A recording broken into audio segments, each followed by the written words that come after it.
आज ही ओला dock app download करें। ओला dock, doctor का अपॉइंटमेंट आसानी से। अस्सलाम वालेकुम। आज हम बात करेंगे मेंस्ट्रुअल इरेगुलरिटीज़ के ऊपर, पीरियड्स की एबनॉर्मलिटीज़ या conditions associated with periods disorders जो होती हैं। इससे पहले बात करने से पहले मैं ये डिस्कस करना चाहूँगी कि एक औरत या लड़की की उम्र के जो डिफरेंट सेक्शंस होते हैं वो बचपन से लेकर जो उनकी जब माहवारी ख़त्म हो जाती है तब तक वो किन स्टेजेस से गुजरती है। एक बच्ची पैदा होने के बाद 7 या 8 साल या 9 साल तक एक बच्चा होती है, उसके बाद वो एडोलेसेंस की एज में एंटर होती है, जो हार्मोन्स की वजह से उसकी जो एनाटॉमिकल या उसकी जो बॉडी में चेंजेस आती हैं, ब्रेस्ट बनती हैं, डिफरेंट जो उसके कैरेक्टरिस्टिक्स होते हैं फीमेल के, वो आस्ता आस्ता बनना शुरू होते हैं। इसको एडोलेसेंस कहते हैं।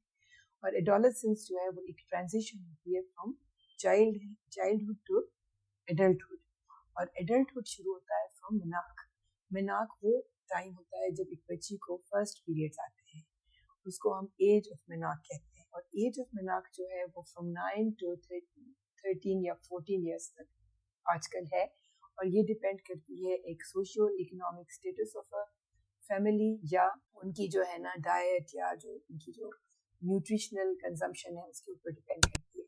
कुछ लोगों का जो न्यूट्रिशनल कंजम्पशन है, न्यूट्रिशनल स्टेटस अच्छा होता है तो उनकी मेनार्की थोड़ी अर्ली भी हो जाती है। अब जब मेंस्ट्रुअल साइकिल्स शुरू होते हैं तो नॉर्मल से अगर हम देखें कि नॉर्मल मेंस्ट्रुअल साइकिल किस तरह होता है, तो आप नॉर्मल साइकिल की लेंथ का पता होना चाहिए। लेंथ हम उसको कहते हैं कि जब फर्स्ट डे ऑफ पीरियड होता है और जब next first day of period होता है उसको हम साइकिल लेंथ कहते हैं। साइकिल लेंथ नॉर्मली होती है रेंज करती है फ्रॉम 20 to 45 डेज। ये इस पे लोग बहुत परेशान हो जाते हैं कि बच्चों को 1.5 महीने बाद 2 महीने बाद पीरियड्स आ रहे हैं, तो वो अगर वो लेंथ को मॉनिटर करें तो 20 डेज के बाद पीरियड आना, यानी फर्स्ट डे ऑफ पीरियड के बाद नेक्स्ट 20 डेज के बाद आ जाते हैं पीरियड्स, तो ये नॉर्मल है। या अगर फर्स्ट डे ऑफ पीरियड के बाद 45 डेज बाद पीरियड आता है तो ये नॉर्मल है। ठीक है, तो ये जो नॉर्मल पीरियड्स की लेंथ है ये 20 to 45 डेज है। उसका जो फ्लो है एवरेज वो 35 ml या पर डे, मतलब 3 to 7 डेज होता है। और जो पीरियड्स है शुरू के 1-2 दिन में बच्ची 3 to 4 पैड्स यूज करेगी और बाद में अगर कम भी करती है तो ये नॉर्मल है। अब जो मेंस्ट्रुअल इरेगुलरिटीज हैं उसमें फिर हम अभी बात करते हैं कि उसमें क्या होता है। मेंस्ट्रुअल डिसऑर्डर्स जनरली, मैंने जिस तरह से बात की कि एडोलेसेंस जब वो टाइम होता है जब हम एंटर हो रहे होते हैं मेनार्की में, और जब बच्चियां मेनार्की में एंटर भी हो जाती हैं तो उनका जो सिस्टम होता है जो ऑपरेट करता है from a brain to signal भेजता है टू ओवरीज कि वो एग बनाए, वो सिग्नल अभी इस्टेब्लिश नहीं हुआ होता प्रॉपर, तो उसको इरेगुलर या काफ़ी डिस्टेंस के बाद, यानी 2-3 महीने बाद पीरियड्स आएंगे और उसके कभी कभी एग नहीं बनते तो उसको काफ़ी ज़्यादा हैवी पीरियड्स भी आ सकते हैं। तो ये पीरियड लास्ट करता है इरेगुलरिटी का इन एडोलेसेंस इन 75% ऑफ गर्ल्स, जो नॉर्मल है, जो 6 months to 1 year के अंदर वापस नॉर्मल हो जाता है। इसमें काउंसलिंग और थोड़ी बहुत ट्रीटमेंट के साथ ये बच्चियाँ सेटल हो जाती हैं, अनटिल एंड अनलेस कोई प्रॉब्लम ना हो। अगर कोई प्रॉब्लम होती है तो वो हमें इन्वेस्टिगेशन से या अल्ट्रासाउंड के साथ या इस तरह हमें फिर उसकी ट्रीटमेंट हमें करनी पड़ती है। अब जो मेंस्ट्रुअल इरेगुलरिटीज प्रॉपर होती हैं उसमें अंदर हम सबसे पहले बात करेंगे पेनफुल पीरियड्स की। पेनफुल पीरियड्स जो है उनको हम डिस्मेनोरिया भी कहते हैं। प्राइमरी डिस्मेनोरिया जो है वो नॉर्मल है क्योंकि बच्चियों में होती है ये ज़्यादातर जब वो नई उनको पीरियड्स आते हैं, लेकिन विद एज ये सेटल डाउन हो जाती है क्योंकि बच्चों का आउटलेट जो होता है वो थोड़ा नैरो होता है, तो जब ब्लड लॉस होता है तो वो ब्लड एक्सपेल होते वक्त यूट्रस को कॉन्ट्रैक्ट करना पड़ता है, तो इसलिए उनको पीरियड्स का पेन होता है, ये नॉर्मल है। सेकेंडरी एमेनोरिया जो होता है वो नॉर्मली जब पीरियड्स इस्टेब्लिश हो जाते हैं एक लड़की के, यानी 25, 22, 25, 30 ईयर्स की एज तक भी चली जाती है, तो उसके बाद जब उसको पीरियड्स में पेन होता है तो उसको हम सेकेंडरी डिस्मेनोरिया कहते हैं। और सेकेंडरी डिस्मेनोरिया अक्सर किसी न किसी वजह से होता है, कोई प्रॉब्लम होती है, लाइक बच्चेदानी के अंदर रसोली होगी या ओवेरियन कोई सिस्ट है ऐसी जो हार्मोन्स प्रोड्यूस कर रही है और उसकी वजह से हमारा यूट्रस बहुत ज़्यादा उसके अंदर थिकनिंग हो जाती है या पॉलिप्स बन जाते हैं, और वो फिर जब पीरियड्स होते हैं तो उसको एक्सपेल करने के लिए उसको यूट्रस को मेहनत करनी पड़ती है, तो उसमें फिर उसको पेन होता है। या जो है वो पेल्विक इन्फ्लेमेटरी डिजीजेस होती हैं जिनमें इन्फेक्शन होता है हमारे जो अंदर के ऑर्गन्स होते हैं उनका, या जो है वो एक बीमारी होती है जिसको हम एंडोमेट्रियोसिस कहते हैं, उसमें बहुत पेन होती है, या एडिनोमायोसिस होती है उसमें पेन होती है, बहुत बुरा डिस्मेनोरिया होता है। तो इनकी ट्रीटमेंट्स और इन्वेस्टिगेशंस अवेलेबल हैं, हम इन्वेस्टिगेशंस करके अपनी औरतों को ट्रीटमेंट प्रोवाइड करते हैं इस दौरान। उसके बाद हमारी होती है एक कंडीशन पीरियड्स के साथ एसोसिएटेड जिसको हम एमेनोरिया कहते हैं। इसके अंदर पीरियड्स नहीं आते औरतों को या बच्चियों को। जैसे ही बच्ची अपने उस उम्र को गुजरती है 14-15 साल की और उसकी माहवारी नहीं आती तो उस माँ बाप परेशान होते हैं, अपनी बच्चियों को लेकर आते हैं।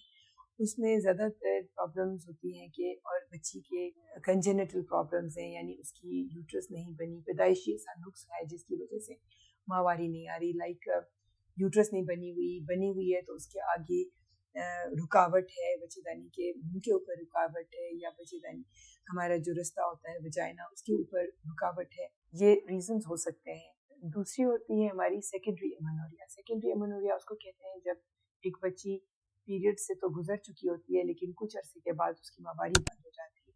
तो उसमें हमें सबसे पहले प्रेगनेंसी को रूल आउट करना पड़ता है कि कहीं वो प्रेग्नेंट तो नहीं है, क्योंकि प्रेगनेंसी में माहवारी बंद हो जाती है। या फिर दूसरी बीमारियां होती हैं like PCOD, polycystic ovarian disease होती है, या कोई हार्मोनल इम्बैलेंसेस होते हैं। ये भी हमारे जो है वो इन्वेस्टिगेशंस और के साथ या उनके इलामात हम देखते हैं। पीसीओडी पे अभी बात करूंगी, लेकिन इससे पहले फिर हम बात करेंगे अपनी डिसफंक्शनल यूट्राइन ब्लीडिंग के ऊपर, जिसमें बहुत ज़्यादा पीरियड्स आते हैं, हैवी पीरियड्स होते हैं, जिसको हम मेनोरेजिया कहते हैं।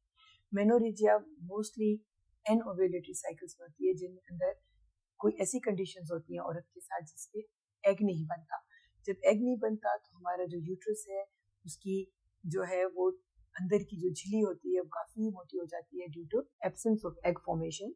तो फिर जब काफ़ी लंबे अरसे के लिए माहवारी बंद रहने के बाद फिर माहवारी जब आती है तो बहुत हेवी आती है, और वो लास्ट करती है कोई हफ्ता, 10 दिन, 20 दिन, और उसमें ब्लड फ्लो भी बहुत ज़्यादा होता है, क्लॉट पास करती हैं औरतें। और उसमें हम उसकी डायग्नोसिस इस तरह करते हैं, पेशेंट से पूछते हैं, वो कहती है कि मैं 6-6, 7-7, 8-8 पैड्स खत्म करती हूँ, क्लॉट्स पास होते हैं। उस हिसाब में भी हमें इन्वेस्टिगेशंस और जो है उसकी ट्रीटमेंट उनको देनी पड़ती है। नॉर्मली ये ज़्यादातर होता है पीसीओडी में। पीसीओडी एक ऐसी बीमारी है कि जिसमें एक अंडेदानी की या ओवरीज की डिजीज़ है जिसके अंदर एबनॉर्मेलिटी हो जाती है।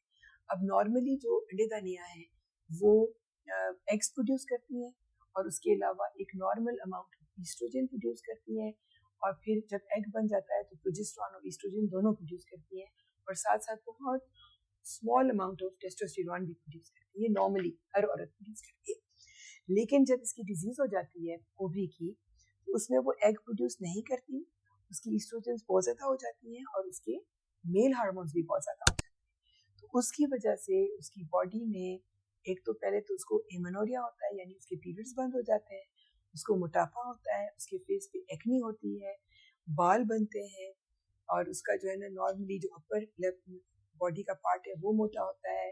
ये पेशेंट्स जो है ये इनफर्टाइल हो जाती है, इनफर्टिलिटी होती है इनमें जब तक अगर आप इनको ट्रीट ना करें। और इनका ये होता है कि आगे जाके ये प्रोन होती हैं तो डायबिटीज़ मेलाइटस और उसके अलावा जो है वो इस तरह की बीमारियों में इंसुलिन इनसफिशिएंसी और irritability, mood changes, psychiatric disorders इनमें चेंज हो जाते हैं। और इसीलिए इनकी ट्रीटमेंट जैसे ही पीरियड्स एबनॉर्मल हो या लड़कियां अपने आप में वज़न ज़्यादा महसूस करें, फेस पे एक्नी हो या बाल आना शुरू हुए, तो अपने डॉक्टर के साथ ज़रूर रुजू करें। और इसके अलावा यही चीज़ें हैं जो हम पीरियड्स पे हम नोटिस करते हैं। Thank you.